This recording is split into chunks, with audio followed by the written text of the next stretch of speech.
Salam, əhval xeyir olsun, dəyərli izləyicilərimiz, traderlər, MPL iqtisadçılar. Bugün biz çalışarıq sizə ətraflı məlumat verək. Beynəlxalq maliyyə birjasında nələri baş verəcək. Yəni bildiyiniz kimi səhər saatlarında GEP-lə bütün bir çox cütlüklər, qızıldır, neftdir, deyək ki, bitcoindir, euro dolları, funt dollarıdır.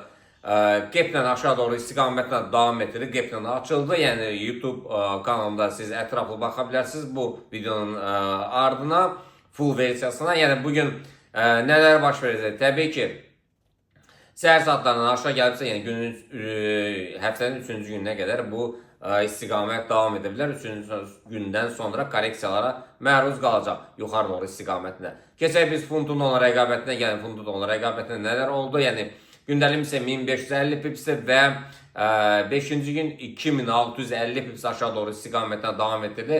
Təbii ki,